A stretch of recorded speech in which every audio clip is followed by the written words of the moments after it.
Hi guys and welcome back to the channel Deepak Yadav Education. Welcome to the daily current affairs of 10th of April 2023. तो guys आज है तारीख 10 अप्रैल 2023 और है Monday.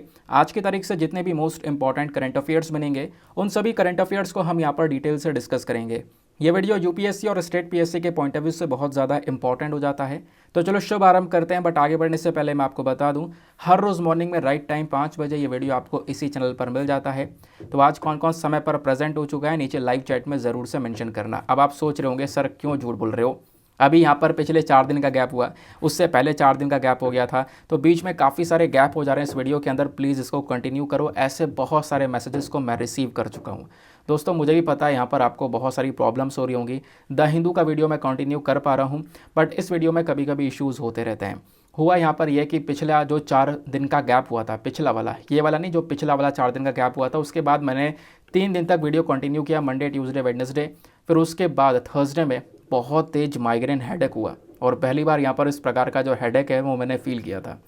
और मतलब बहुत सारे इश्यूज़ फेस करे, हेल्थ इश्यूज़ बहुत सारे हो गए थे साथ में, तो रिकवरी में थोड़ा थोड़ा टाइम लग रहा था। दोनों वीडियोस पे मैं प्रॉपर टाइम नहीं दे पा रहा था।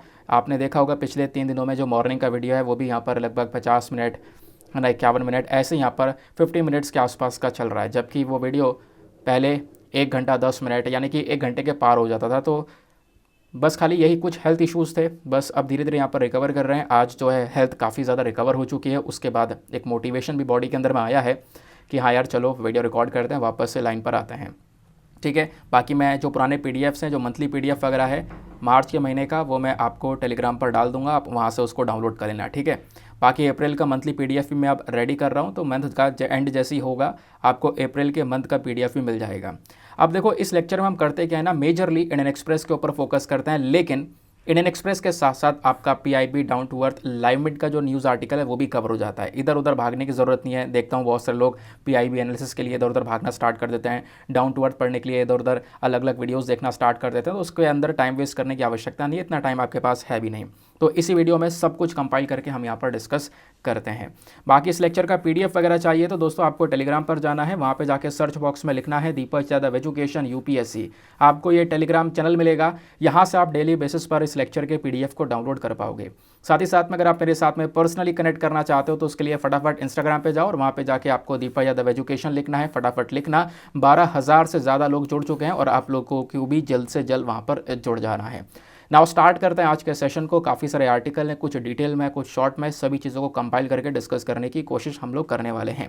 और वीडियो के अंत में आपको प्रैक्टिस क्वेश्चन दिए गए हैं, तो वीडियो का एंड बिल्कुल मिस मत करना। वीडियो का एंड मिस करोगे बहुत बड़ी मिस्टेक करने वाले हो, और वीडियो का एंड अटेम्प्ट करोगे तो आपको पता चलेगा आपने क्या क्या सीखा है।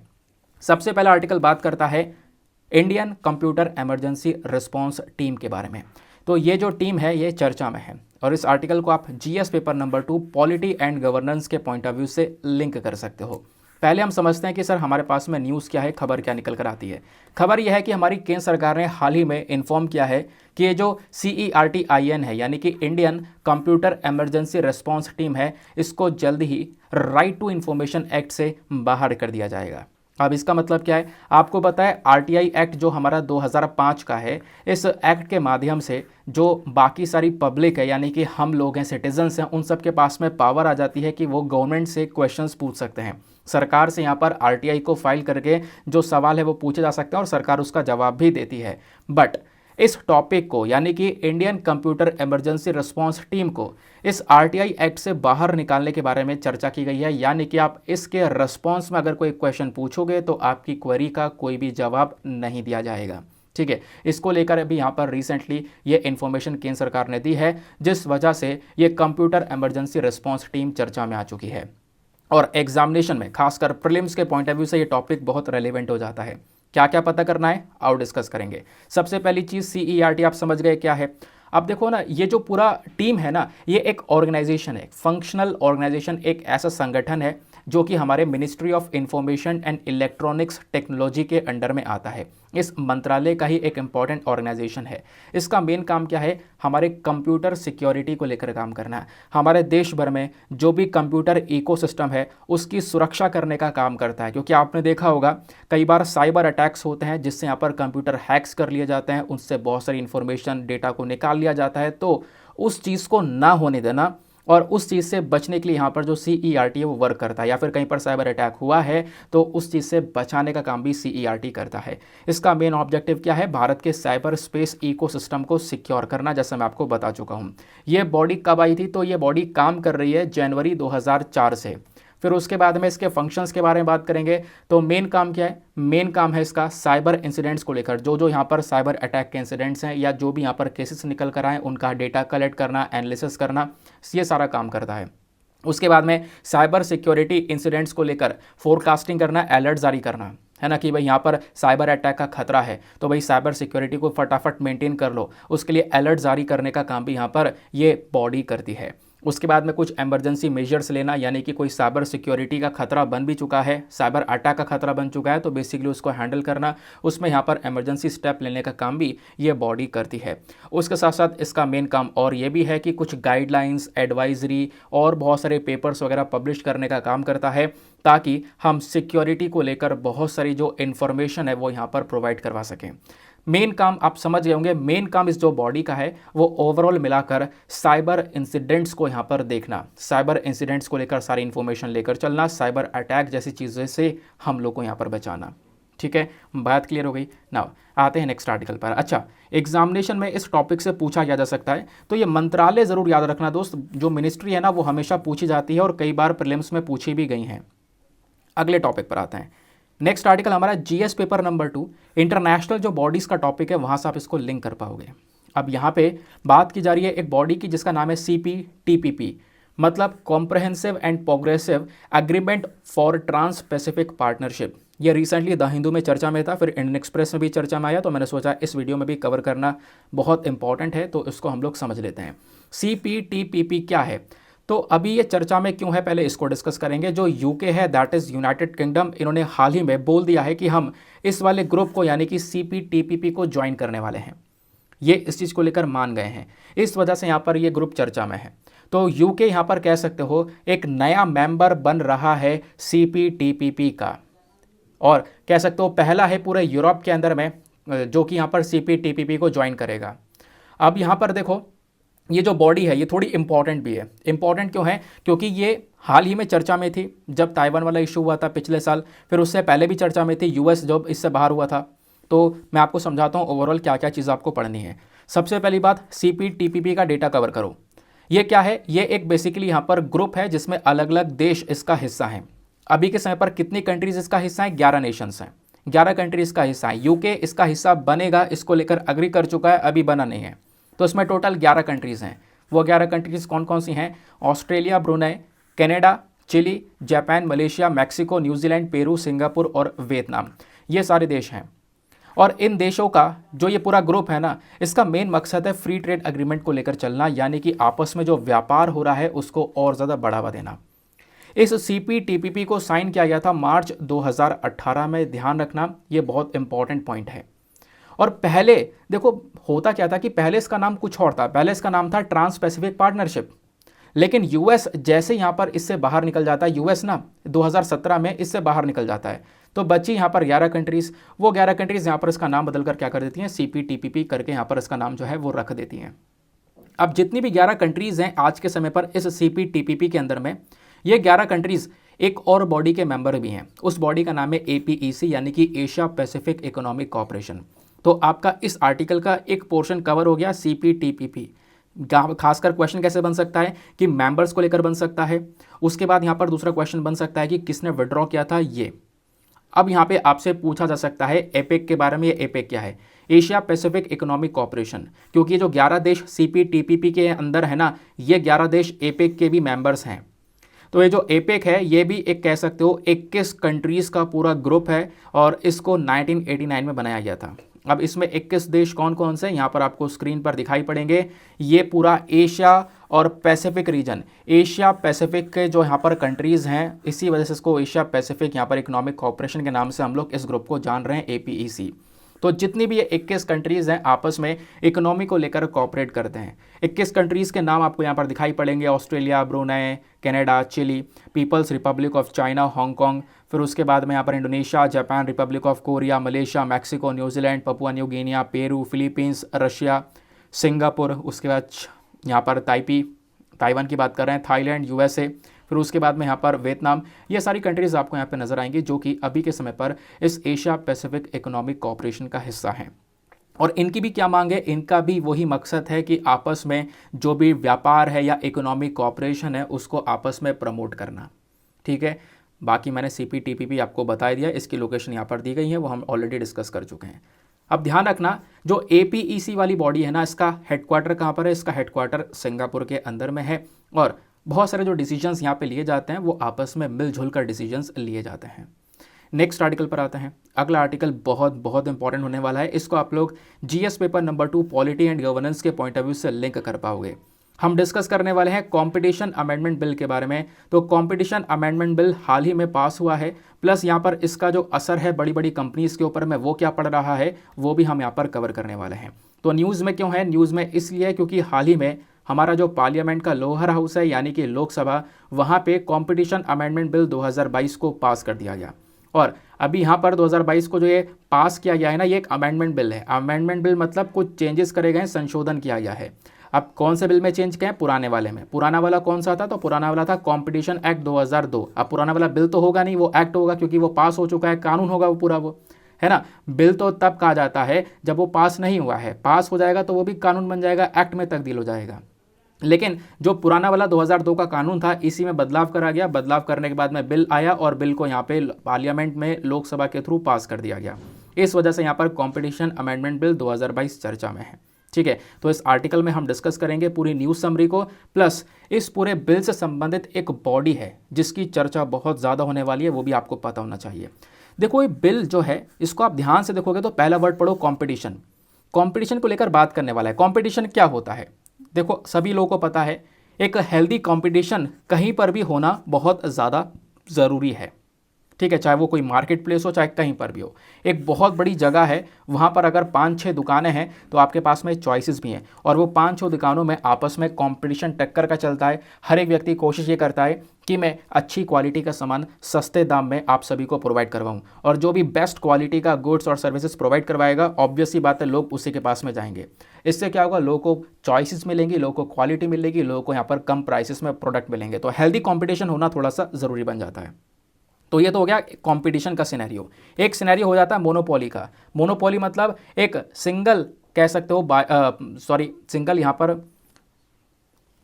सेलर है, यानी कि बेचने वाला यहाँ पर एक इंसान है, खरीदने वाले भी यहाँ पर बहुत सारे आपको देखने को मिल जाएंगे। तो अब जब बेचने वाला एक है तो वो अपने हिसाब से सारा काम करेगा, वो उस एरिया को डोमिनेट करेगा, जो प्राइस खुद रखना चाहेगा रखेगा, जितना पैसा जिससे लेना चाहेगा वो लेता रहेगा।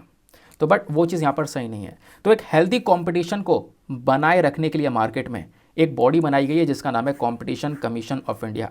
आई होप आपको क्लैरिटी मिल चुकी होगी। आप समझते हैं कंपटीशन कमीशन ऑफ इंडिया के बारे में। जो ये CCI है, ये बेसिकली एक स्टैचुरी बॉडी है। स्टैचुरी बॉडी मतलब एक कानून से यानी एक्ट के माध्यम से बनाई गई है। तो उसको कौन से एक्ट से बनाया गया है, तो उसको बनाया गया है कॉम्पिटिशन एक्ट 2002 के अंडर में।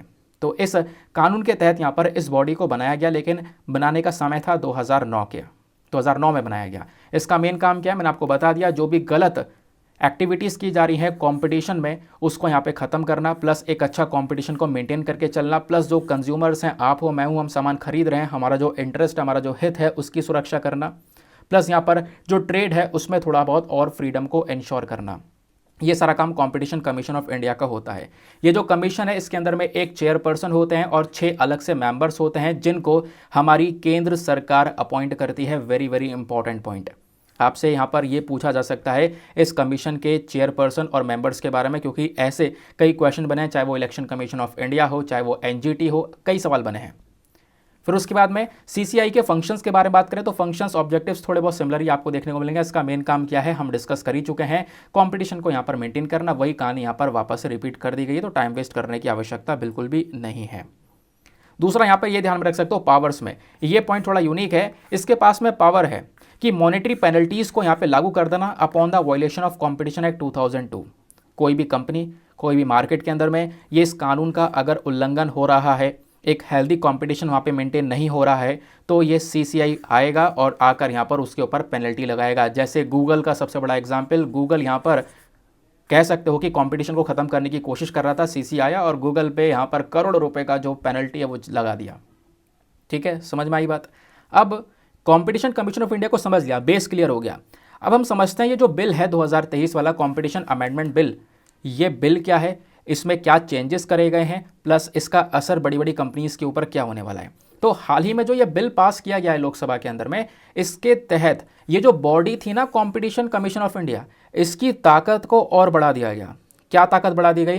पहले क्या होता था, पहले की बात बता रहा हूँ, ये तो अभी बिल के अंदर कुछ चेंजेस करे गए। इससे पहले 2002 वाला जो कानून था उसमें क्या होता था कि अगर कोई कंपनी, कोई बहुत बड़ी कंपनी है, बिग जाइंट कंपनी है, और उसने यहाँ पे इस प्रकार से इंडिया के अंदर में कंपटीशन का वॉयलेशन कर दिया है, सही से वो यहाँ पर वो कंपटीशन को मेंटेन करके नहीं चल रहा है, तो क्या होगा, तो यहाँ पर सीसीआई उस कंपनी के ऊपर में पेनल्टी लगा सकता था।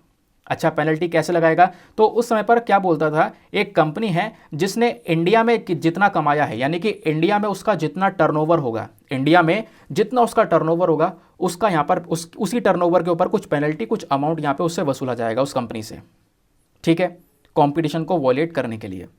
तो ये पहले था। अब क्या है, अब ये बोला गया कि कोई भी कंपनी का जो टर्नओवर है उस पर पेनल्टी लेंगे। तो कहोगे पहले की तरह तो है नहीं, पहले क्या था, केवल वो कंपनी, मान लो यहाँ पर वैसे ग्लोबल कंपनी है, यानी पूरे दुनिया में फैली हुई है, लेकिन उसका हम टर्नओवर कौन सा देख रहे थे, इंडिया का, कि इंडिया में उसने कितना कमाया है, उसके ऊपर पेनल्टी ली जा रही थी।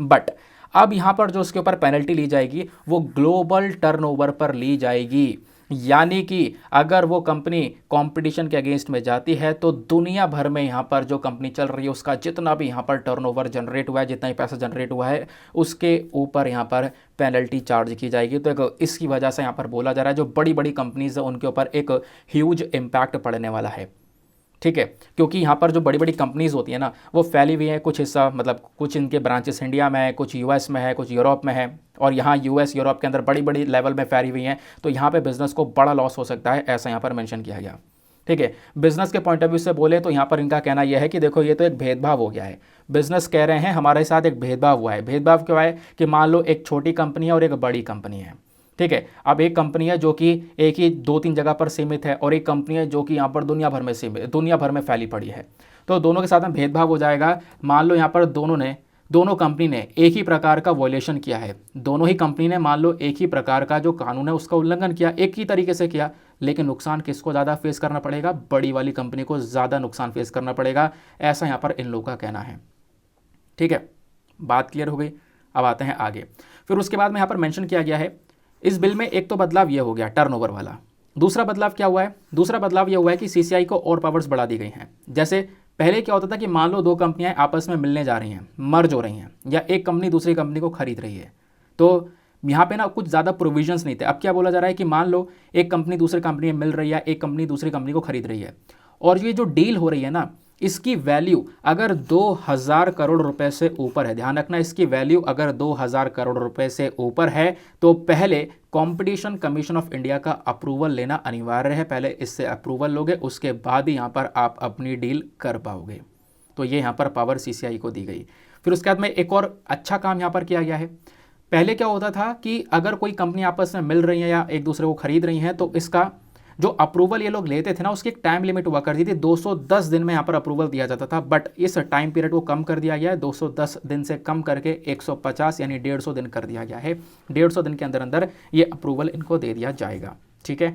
नाउ अगले आर्टिकल पर आते हैं। अगला आर्टिकल अगेन बहुत important, bar council of India चर्चा में है। इसको आप लोग GS paper number 2 polity and governance के पॉइंट ऑफ व्यू से अगेन लिंक कर पाओगे।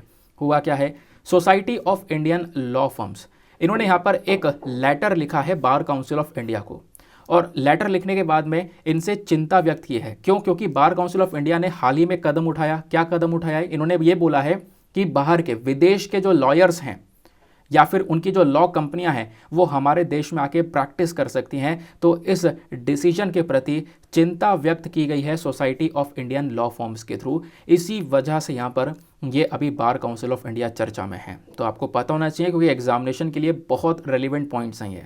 बार काउंसिल ऑफ इंडिया क्या है? तो एक स्टैच्यूटरी बॉडी है। अगेन मैंने क्या बोला था, स्टैच्यूटरी बॉडी वो है जो कानून के तहत बनकर आई है। तो ये कौन से कानून से बनकर आई है? एडवोकेट्स एक्ट 1961 के अंदर में यहाँ पर इसको बनाया गया है। इसका मेन काम था इंडियन बार को पूरी तरह से रिप्रेजेंट करना। इसके मेन फंक्शंस आपको देखने को मिल जाएंगे। क्या फंक्शंस देखने को मिल जाएंगे? ये जो बार काउंसिल ऑफ इंडिया है ना, ये कुछ लीगल एजुकेशन, जैसे आप लॉ की पढ़ाई करते हो ना, LLB, BA LLB है ना, फिर उसके बाद BCom LLB, ऐसे कई सारे यहाँ पर LLB वाले कोर्सेज आपको देखने को मिल जाएंगे। तो उन लीगल एजुकेशन का एक स्टैंडर्ड सेट करने का काम भी बार काउंसिल ऑफ इंडिया का है। प्लस जिस यूनिवर्सिटी से आप यहाँ पर ये पढ़ाई कर रहे हो, उस यूनिवर्सिटी को एक रिकग्निशन देने का काम भी यहाँ पर बार काउंसिल ऑफ इंडिया का ही देखने को मिलता है। ठीक है, उसके बाद ही जाकर आप यहाँ पर एक वकील बन पाते हो। उसके बाद जब कोर्स वगैरह करते हो, उसके बाद BCI का भी आप एक पेपर देते हो। फिर यहाँ पे बोला जा रहा है जो बार काउंसिल ऑफ इंडिया है, ये एक एग्जामिनेशन को भी कंडक्ट करवाता है, जिसको हम लोग बोलते हैं AIBE, that is all India bar examination. All India bar examination सभी लोगों को देना पड़ता है ताकि उनको एक सर्टिफिकेट मिल सके प्रैक्टिस का, और वो बेसिकली यहाँ पर लॉ की प्रैक्टिस कर सकें भारत के अंदर में, है ना, एडवोकेट्स की प्रैक्टिस कर सकें। ठीक है, तो ये सर्टिफिकेट यहाँ पर सभी एडवोकेट्स को दिया जाता है ताकि वो प्रैक्टिस कर सकें और अपना एग्जाम कंडक्ट करवाने के बाद में। तो ये एग्जाम ऑल इंडिया बार एग्जामिनेशन कौन कंडक्ट करवाता है? हमारा जो बार काउंसिल ऑफ इंडिया है, BCI है, वो यहाँ पर इसको कंडक्ट करवाता है। BCI का एक और यहाँ पर मेन पॉइंट है, वो ध्यान रखना। BCI क्या करता है? बहुत सारी वेलफेयर स्कीम्स को भी फंड करता है, बहुत सारी वेलफेयर स्कीम्स में पैसा देता है। ऐसी वेलफेयर स्कीम जो कि एडवोकेट्स के लिए, सपोज कोई फिजिकली हैंडीकैप एडवोकेट है या इकोनॉमिकली वीकर है, फाइनेंशियल कंडीशन उनकी अच्छी नहीं है, तो उनको सपोर्ट करने के लिए BCI कुछ वेलफेयर स्कीम्स को पैसा देने का काम करता है। क्लियर हो गया? अगले आर्टिकल पर आते हैं दोस्तों। नेक्स्ट आर्टिकल पर बढ़ने से पहले मेक श्योर करना वीडियो पे जो लाइक का बटन है उसको प्रेस कर देना। एक छोटा सा टारगेट जो हमारा है 2000 लाइक्स का, उसको प्लीज़ अचीव करवा देना। और प्लीज़ आप लोगों से यार एक रिक्वेस्ट है, वीडियो को शेयर कर देना अपने दोस्तों के साथ में, क्योंकि काफ़ी सारे लोग इधर उधर चले गए होंगे, उनको लग रहा होगा यार कंटिन्यू नहीं कर पा रहे हैं, बट यहाँ पर अब से कंटिन्यू करने की पूरी कोशिश रहेगी। देखो होता क्या है, बहुत सारे हेल्थ इश्यूज़ फेस करने की वजह से और भी बहुत सारे काम होता है। मतलब अगर मुझे 8-10 घंटा यूट्यूब पर लग जाता है इन दोनों वीडियोज़ में, उसके अलावा मेरे पास में और बहुत सारा काम होता है, जिसकी चक्कर में सारी चीज़ें मेंटेन करने में कभी कभी यहाँ पर जो कंसिस्टेंसी है वो ब्रेक हो जाती है। बट दोनों वीडियोज़ में, मॉर्निंग वाले वीडियो में मैं कंसिस्टेंसी मेंटेन करने की कोशिश पूरी करता हूँ और उसको मेंटेन करके रखा हुआ है। बट एक बार यहाँ पर अगर 30 से 40 दिन तक लगातार मैंने वीडियो डाल दिया तो इसकी भी कंसिस्टेंसी मेंटेन हो जाएगी। बस कोशिश यही है कि इस महीने हम रेगुलर डालते रहें, इवन ऑन संडेज़। ठीक है, तो प्लीज़ आप लोगों से रिक्वेस्ट है, अपने दोस्तों के साथ में शेयर कर देना और बता देना ये वीडियो वापस से कंटिन्यू हो चुका है, क्योंकि काफ़ी सारे लोग इधर उधर चले गए होंगे। ठीक है, क्योंकि कहने का मतलब रीज़न यहाँ पर यह कहने का, क्योंकि इस वीडियो में बहुत मेहनत लग जाती है। मतलब आप विश्वास नहीं करोगे, द हिंदू वाली जो वीडियो होती है मॉर्निंग की ना, उससे ज़्यादा मेहनत इसमें लगती है, क्योंकि इसमें PPTs को रेडी करना पड़ता है, प्लस आपके पास में सारा कंटेंट प्रोवाइड करवाना पड़ता है, क्वेश्चंस लगाने पड़ते हैं, इस वजह से टाइम बहुत लग जाता है। चलो फिलहाल टाइम वेस्ट करते हैं, टाइम वेस्ट कर दिया बहुत सारा, आते हैं टॉपिक पर। अब यहाँ पर एक एक्ट चर्चा में जिसको हम लोग आमासर एक्ट बोलते हैं। अब यहाँ पर ये जो एक्ट है ये चर्चा में इसलिए है क्योंकि सरकार ने बोला है कि ये जो एक्ट है इसके जो नियम है ना, इसको कहीं ना कहीं थोड़ा बहुत ढीला करना चाहिए, इस नियम को थोड़ा बहुत कह सकते हो यहाँ पर छूट देनी चाहिए। तो सरकार जल्दी क्या करने वाली है इस एक्ट के अंदर में, यानी कि ancient monument and archaeological sites and remains act, तो आमासर की फुल फॉर्म ये आपको देखने को मिल जाएगी। इस एक्ट में, इस कानून के अंदर में कुछ छूट देने के बारे में चर्चा कर रही है सरकार, जल्दी यहाँ पर इसका अनाउंसमेंट करेगी। ठीक है, तो पहले हमें इस एक्ट के बारे में समझना होगा, फिर क्या बदलाव होने वाला है उसको समझना होगा। ठीक है, तो आमासर एक्ट 1958 का ये एक्ट है, ध्यान रखना। ये क्या काम करता है, जो हमारे मॉन्यूमेंट्स है, क्योंकि आप नाम से इसको पढ़ चुके हो, ancient monuments and archaeological sites remains act, ये जो पर्टिकुलर एक्ट है किसके बारे में बात करता है, जो हमारे स्मारक हैं, जो एंशिएंट मॉन्यूमेंट्स हैं, हिस्टोरिकल मॉन्यूमेंट्स हैं, उनकी सुरक्षा को लेकर यहाँ पर ये बात करता है। प्रिजर्वेशन मतलब उनकी सुरक्षा के लिए यहाँ पर ये बात करता है।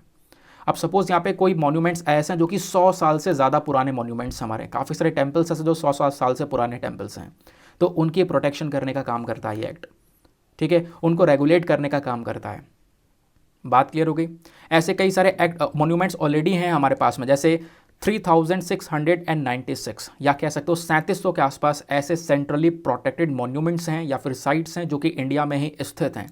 उनको यहाँ पे इस एक्ट के माध्यम से जो आर्कियोलॉजिकल सर्वे ऑफ इंडिया है वो इनकी सुरक्षा कर रहा है। ठीक है ना, ध्यान रखना। अब उसके बाद में इस एक्ट के प्रोविजंस क्या है वो यहाँ पर डिस्कस करना इंपॉर्टेंट है। देखो हुआ क्या था, ये 1958 में एक्ट लेकर आया गया, इसके अंदर 2010 में बदलाव कर दिए गए, यानी कि आमासर अमेंडमेंट एक्ट 2010 को पास किया गया। अब 2010 का ये जो एक्ट आया, इसने क्या कर दिया, इसने इस एक्ट में, यानी कि पुराना वाला जो 1958 वाला एक्ट था ना, इसको और मजबूत कर दिया, इसके जो प्रोविजंस है उसको और हार्ड कर दिए। क्या क्या बोला गया, बोला यह गया कि मान लो एक मॉन्यूमेंट है, ठीक है, मान लो यहाँ पर एक मॉन्यूमेंट, एक नेशनल मॉन्यूमेंट है, उसके आसपास का जो 100 मीटर का एरिया होगा, ध्यान रखना, मान लो यहाँ पर एक नेशनल मॉन्यूमेंट है, उसके आसपास का जो 100 मीटर का एरिया होगा, उस 100 मीटर के एरिया में आप कोई भी कंस्ट्रक्शन नहीं कर सकते, आप कुछ नहीं बना सकते, कोई प्रोजेक्ट नहीं लगा सकते, कोई पब्लिक प्राइवेट कंस्ट्रक्शन कुछ नहीं कर सकते 100 मीटर के आसपास के एरिया में। ठीक है, फिर उसके बाद में बोला गया ये तो 100 मीटर का हिस्सा हो गया। अब इस 100 मीटर के बाहर जो 200 मीटर की और जगह है, 100 मीटर के बाहर जो 200 मीटर की जगह और देखने को मिलेगी, यहां पर आप कंस्ट्रक्शन तो कर सकते हो, लेकिन उसके लिए आपको पहली एक परमिशन लेनी पड़ेगी, उसके बाद ही कंस्ट्रक्शन कर पाओगे। और परमिशन किससे लेनी पड़ेगी? नेशनल मॉन्यूमेंट्स अथॉरिटी से लेनी पड़ेगी। तो ये यहां पर इस एक्ट का मेन प्रोविजन है। तो मॉन्यूमेंट्स के आसपास कंस्ट्रक्शन नहीं किया जा सकता, और करोगे तो कहीं ना कहीं यहाँ पर इस अमेंडमेंट एक्ट का, यानी कि सॉरी, इस अमसर एक्ट का एक वायलेशन माना जाएगा, इसका हनन माना जाएगा। तो अच्छा, अब ये चर्चा में क्यों आया है? तो समरी समझते हैं हम लोग, खबर समझते हैं। खबर यहाँ पर ये निकल कर आ रही है कि बदलाव ये किया जा रहा है कि जो ये कंस्ट्रक्शन एक्टिविटीज़ है ना, कंस्ट्रक्शन रिलेटेड एक्टिविटीज़, इसको अलाउ कर दिया जाए, इसको यहाँ पर होने दिया जाए, इससे बहुत सारा रेवेन्यू जनरेट किया जाएगा। तो यहाँ पर हमारे जो कल्चर मिनिस्टर हैं, उन्होंने एक रिपोर्ट सबमिट करी है सरकार को और बोला है कि एक डिसीजन लेना चाहिए और जो भी यहाँ पर कंस्ट्रक्शन रिलेटेड एक्टिविटीज़ के ऊपर रोक लगाई है ना, उसको लागू करना चाहिए, इंफ्रास्ट्रक्चर को अलाउ कर देना चाहिए, इंफ्रास्ट्रक्चर को बनाना चाहिए। इससे क्या होगा, बहुत सारा जो रेवेन्यू है वो उस पर्टिकुलर एरिया में जनरेट होगा, क्योंकि अभी हम इसको अलाउ नहीं कर रहे हैं, उसकी वजह से बहुत सारा रेवेन्यू का लॉस भी हो रहा है। ठीक है, बात क्लियर हो गई।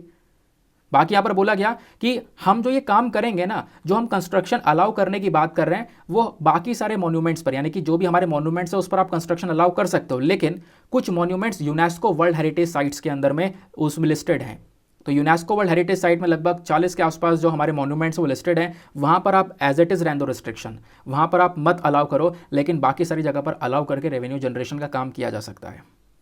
बात क्लियर हो गई। अगले आर्टिकल पर आते हैं। नेक्स्ट आर्टिकल हमारा गवर्नमेंट स्कीम, यानी अगेन जीएस पेपर नंबर 2 के लिए रेलिवेंट है।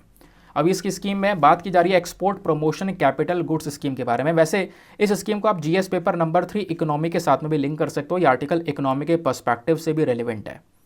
तो नाम से पता चल रहा है export promotion capital goods scheme, जो कि बेसिकली एक्सपोर्ट को ही बढ़ावा देने के बारे में चर्चा करने वाला है। हुआ क्या है पहले समझते हैं। देखो, हाल ही में फॉरेन ट्रेड पॉलिसी जो है उसका अनाउंसमेंट किया जाता है। अब फॉरेन ट्रेड पॉलिसी को अनाउंस जब किया गया तो उसमें यह बोला गया कि जो पीएम मित्र स्कीम है, यानी prime minister mega integrated textile reason, ये क्या है आगे मैं आपको समझाऊंगा। जो पीएम मित्र स्कीम है, ये एक एडिशनल स्कीम इसके अंदर में रखी जाएगी, जो कि export promotion capital goods goods scheme के अंदर में कवर करने वाले हैं हम लोग।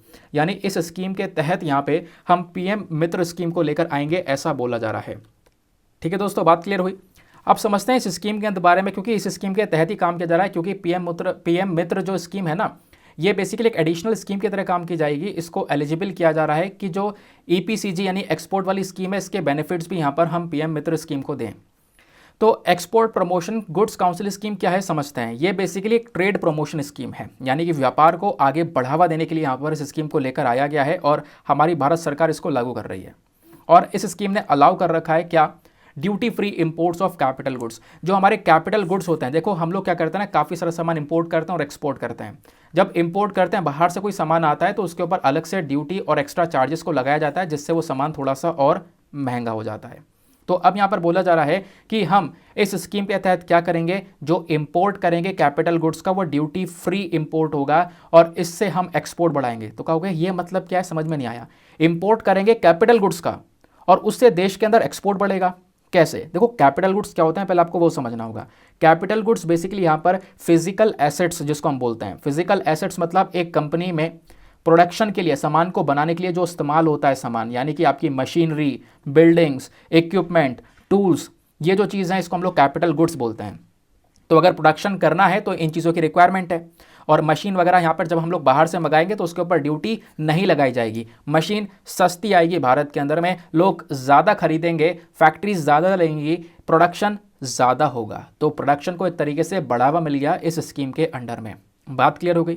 अब इस स्कीम को यहाँ पर वर्क करते करते काफ़ी साल हो गए, लगभग 1 अप्रैल 2015 से ये वर्क कर रही है। इसका मकसद क्या है? देश भर में एक्सपोर्ट को बढ़ाना। एक्सपोर्ट कैसे बढ़ाएंगे? जो हमारी मशीन वगैरह है इसको बाहर से जब मंगाएंगे तो उसके सस्ते इसका जो ड्यूटी वगैरह लग रही है वो कम कर देंगे, जिससे सस्ती हो जाएगी।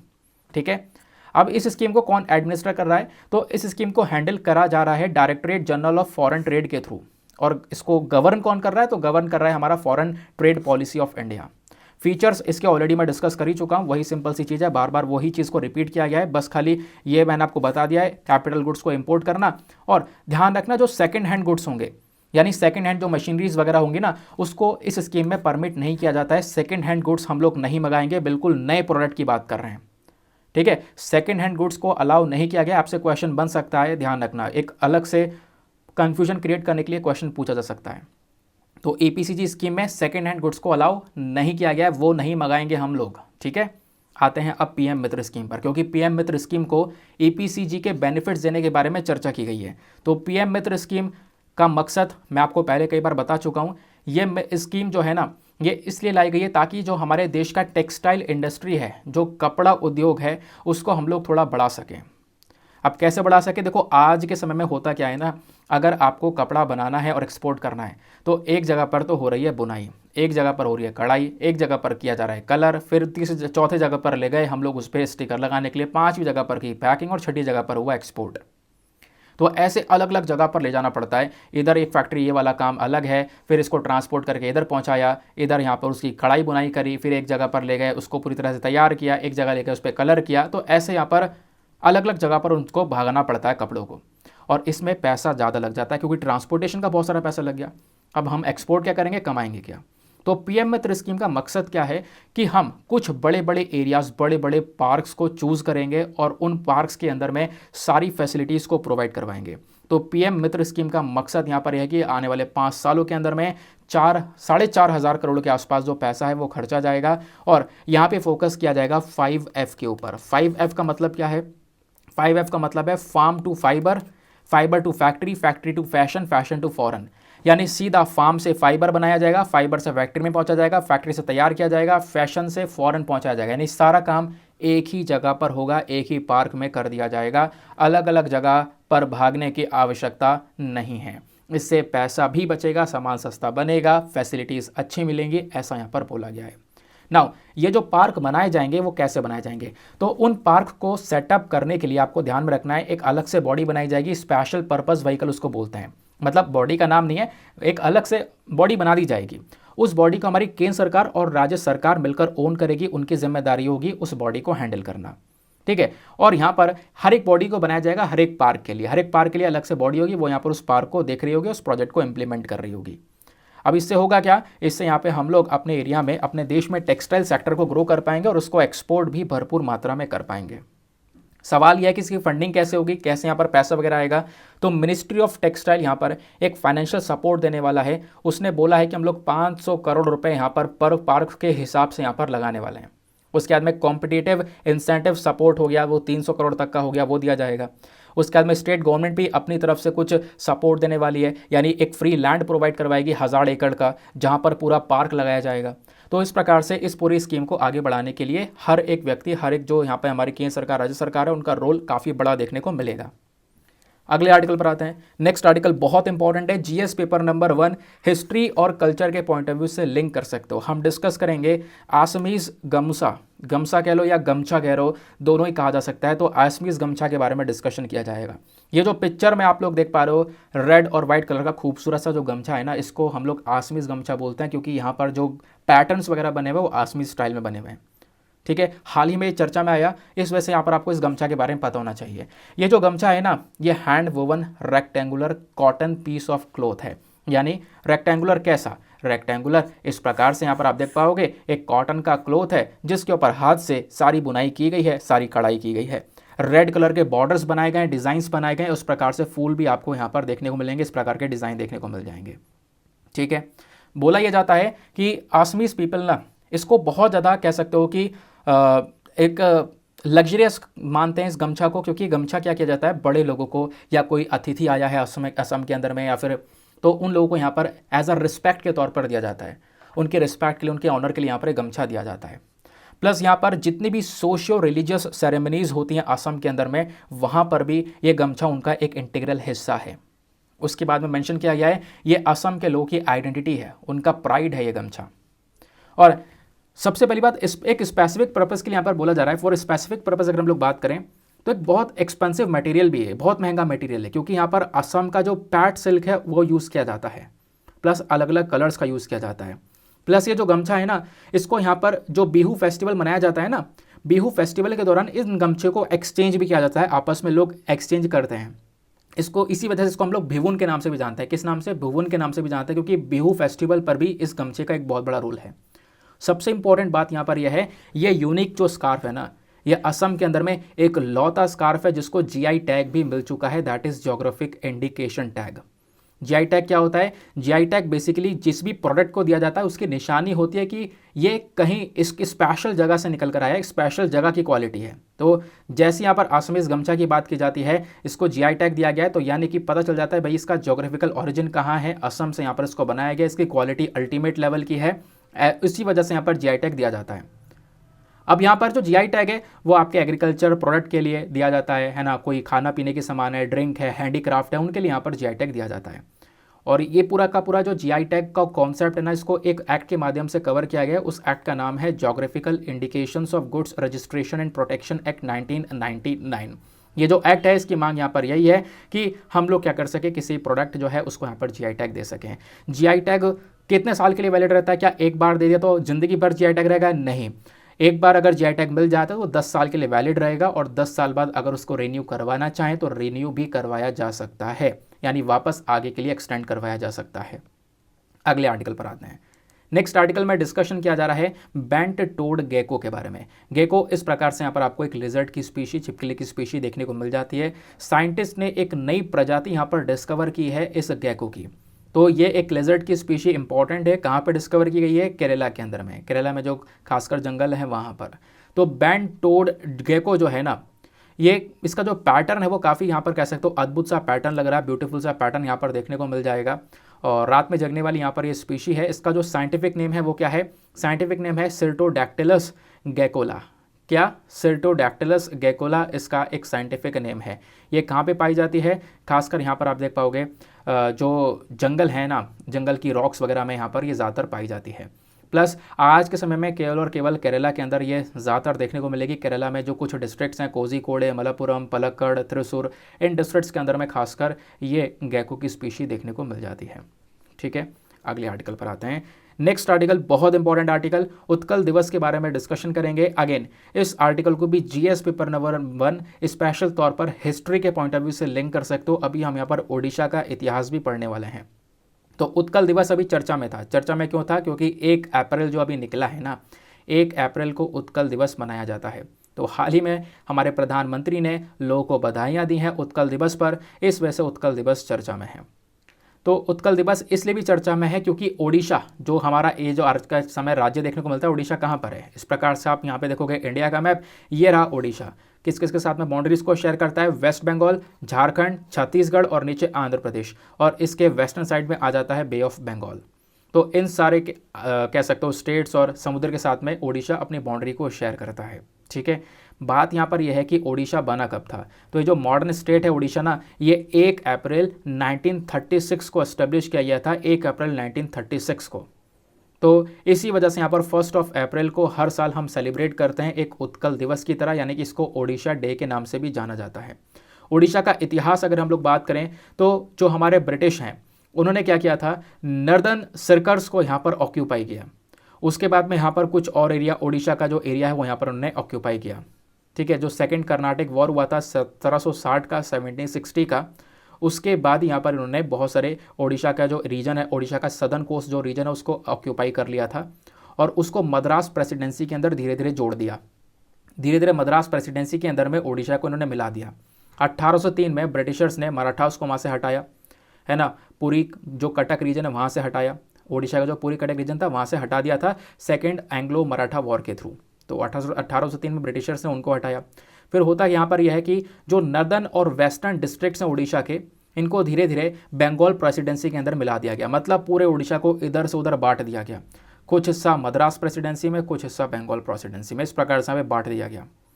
फिर 1903 में क्या होता है, एक ऑर्गेनाइजेशन, एक संगठन बनाया जाता है, उसका नाम है उत्कल सम्मिलानी ऑर्गेनाइजेशन। इसको फाउंड इसलिए किया गया था ताकि ये ऑर्गेनाइजेशन जो है बेसिकली डिमांड कर रहा था कि जितने भी ओडिया स्पीकिंग रीजन्स है, क्योंकि ओडिया स्पीकिंग रीजन्स को बांट दिया गया, कुछ इधर कुछ उधर कर दिया गया, तो ओडिया स्पीकिंग रीजन्स को एक राज्य के अंदर बनाया जाए, एक राज्य में जोड़ दिया जाए सारे एरियाज़ को, ये यहाँ पर डिमांड थी इस ऑर्गेनाइजेशन की।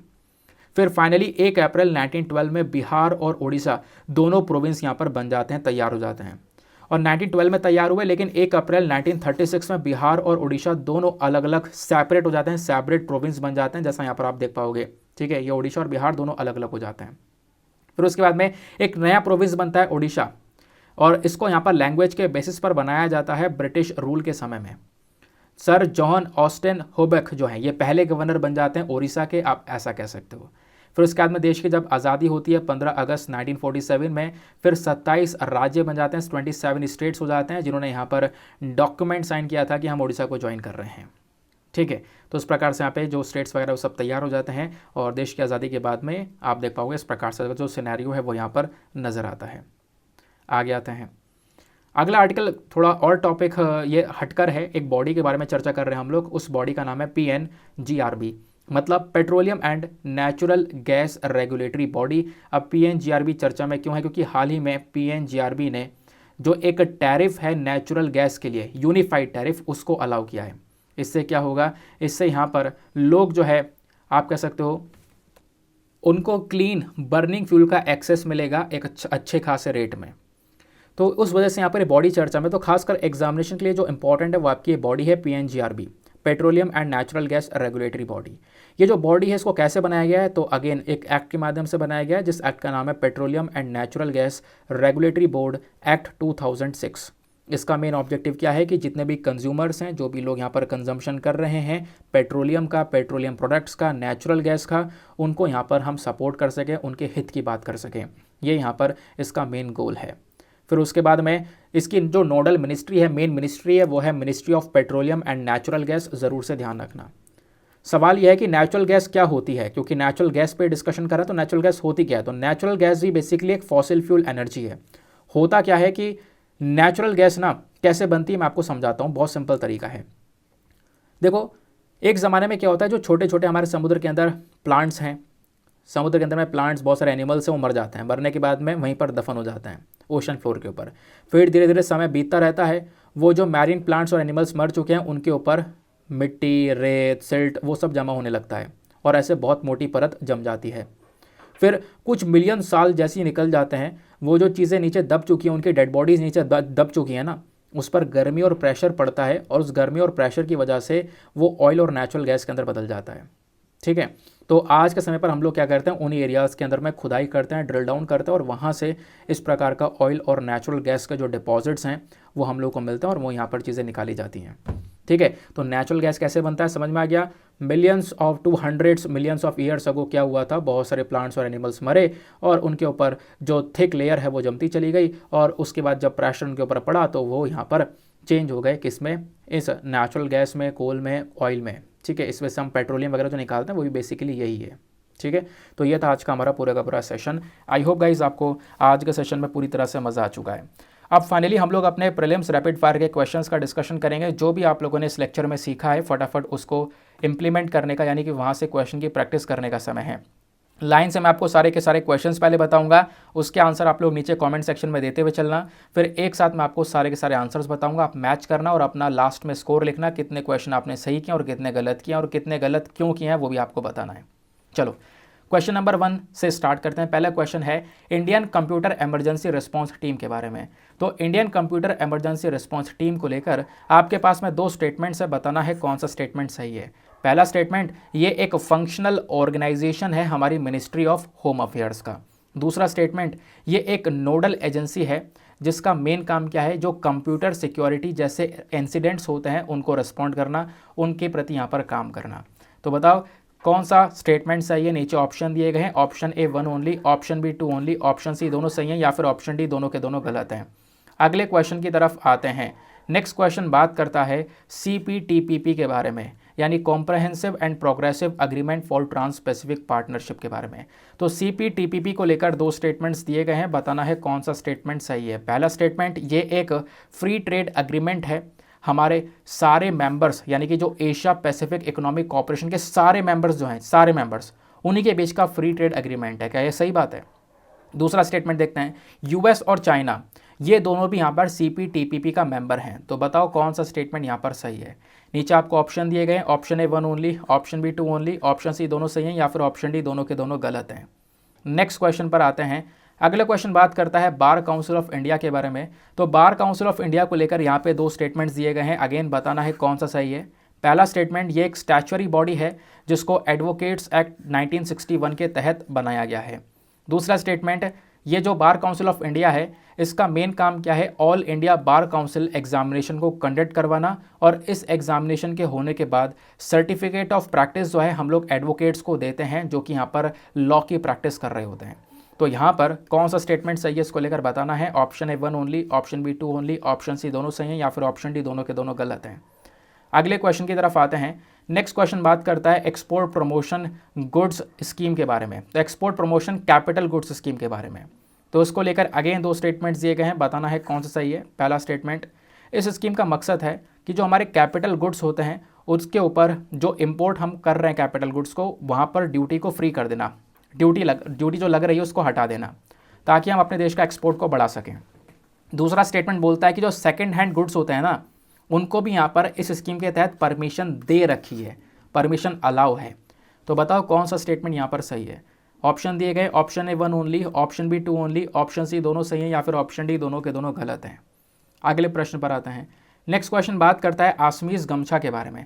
तो जो आसमीज गमछा है इसको लेकर दो स्टेटमेंट्स दिए गए हैं, बताना है अगेन कौन सा सही है। पहला स्टेटमेंट, ये एक हाथ से बुनाई करा हुआ रेक्टेंगुलर शेप में कॉटन पीस का ये पूरा गमछा है जिस पर रेड कलर के बॉर्डर्स और कुछ फूल पत्ती देखने को मिलेंगे।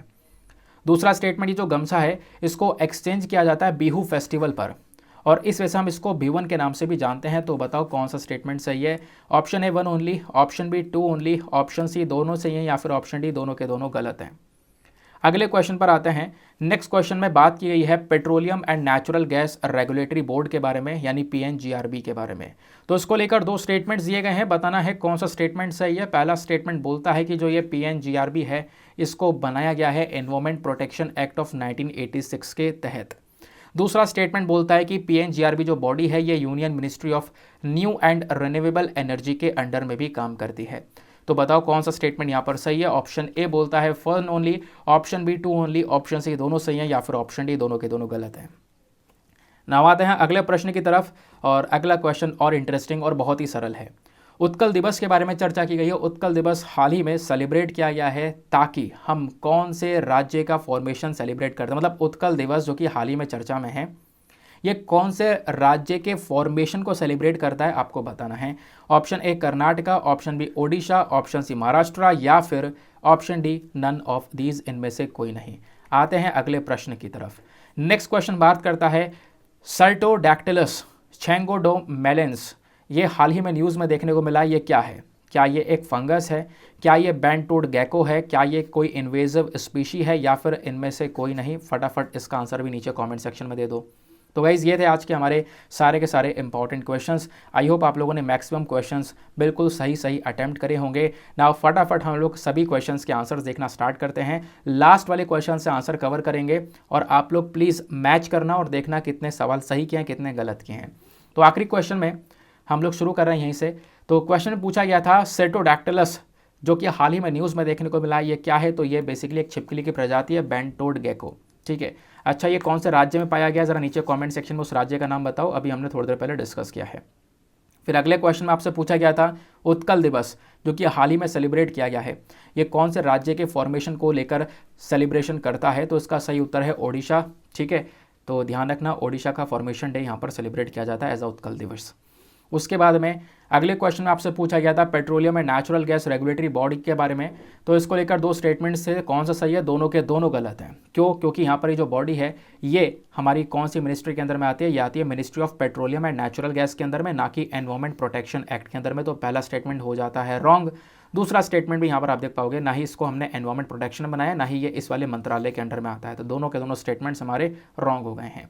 फिर अगला क्वेश्चन आपसे पूछा गया था आसमीज गमछा को लेकर, दोनों स्टेटमेंट्स यहाँ पर सही हैं, क्योंकि यहाँ मैंने आपको पढ़ाया था कि एक रेक्टेंगुलर क्लॉथ है जहाँ पर रेड कलर के बॉर्डर्स, कुछ फूल पत्ती नजर आते हैं। दूसरा स्टेटमेंट भी सही है, क्योंकि बिहू फेस्टिवल के दौरान इस गमछा को एक्सचेंज किया जाता है, तो इसको हम लोग बिहुन के नाम से भी जानते हैं। अगले क्वेश्चन में आपसे पूछा गया था export promotion capital goods scheme के बारे में, तो यहाँ पर पहला स्टेटमेंट सही है, दूसरा स्टेटमेंट गलत है, क्योंकि इसका मेन काम क्या है, जो हमारे कैपिटल गुड्स होते हैं, मशीन वगैरह जैसी चीज़ें होती हैं, उसका जो इम्पोर्ट है उसको हम फ्री करते हैं ताकि हम अपने एक्सपोर्ट को बढ़ावा दे सकें। तो पहला स्टेटमेंट करेक्ट है। दूसरा स्टेटमेंट गलत है, क्यों? क्योंकि जो सेकेंड हैंड गुड्स होते हैं उसको यहाँ पे परमिट नहीं किया गया है, लेकिन यहाँ पे लिखा है कि परमिशन मिल जाती है इस स्कीम में। नहीं, ऐसा नहीं है, इस वजह से स्टेटमेंट 1 हमारा केवल सही है। अगले क्वेश्चन पर आते हैं। नेक्स्ट क्वेश्चन है बार काउंसिल ऑफ इंडिया को लेकर पूछा गया, दोनों के दोनों स्टेटमेंट सही हैं। बिल्कुल एक स्टैच्यूटरी बॉडी है जिसको एडवोकेट्स एक्ट 1961 के तहत बनाया गया है। दूसरा स्टेटमेंट भी सही है कि ये ऑल इंडिया बार एग्जामिनेशन को कंडक्ट करवाता है, जिससे सर्टिफिकेट ऑफ प्रैक्टिस जो है एडवोकेट्स को दी जाती हैं। फिर अगले क्वेश्चन में पूछा गया था CPTPP के बारे में, इसको लेकर दोनों के दोनों स्टेटमेंट गलत है, क्योंकि यहाँ पर पहला स्टेटमेंट बोलता है ये एक फ्री ट्रेड एग्रीमेंट है between all the members of Asia Pacific economic corporation. क्या ये सही बात है? ये सही बात नहीं है। एशिया पैसिफिक इकोनॉमिक कॉरपोरेशन केवल और केवल 11 मेंबर ही CPTPP में आते हैं, सारे मेंबर नहीं आते हैं, इस वजह से पहला स्टेटमेंट हो जाता है ख़त्म। दूसरा स्टेटमेंट, जो US और चाइना ये दोनों मेंबर्स हैं, नहीं, अभी आपको बताया था US 2017 में यहाँ से निकल गया था, तो वैसे भी ये स्टेटमेंट हमारा सही नहीं होगा। That is why option number D, neither 1 nor 2। फिर अगला क्वेश्चन आपसे पूछा गया था CERT के बारे में, इसको लेकर दो स्टेटमेंट से कौन सा सही है? पहला स्टेटमेंट हो जाता है गलत, क्योंकि ये मिनिस्ट्री ऑफ होम अफेयर्स के अंडर में नहीं, ministry of information and electronics technology के अंडर में आता है, तो पहला स्टेटमेंट गलत हुआ। दूसरा स्टेटमेंट हमारा सही है कि बिल्कुल ये एक नेशनल नोडल एजेंसी है जिसका मेन काम है कंप्यूटर सिक्योरिटी इंसिडेंट्स को लेकर वर्क करना। तो ये था दोस्तों हमारा आज का पूरा सेशन, और मेक श्योर करना वीडियो पे जो लाइक का बटन है उसको प्रेस ज़रूर से कर देना, क्योंकि थोड़ा एक आपका सपोर्ट चाहिए और इस समय पर बहुत ज़्यादा सपोर्ट चाहिए इस वाले वीडियो को, तो दोस्तों के साथ में शेयर भी कर देना। नाउ मिलते हैं आपसे अगले वीडियो में, आज के लिए bye bye, have a nice day, thank you and जय हिंद।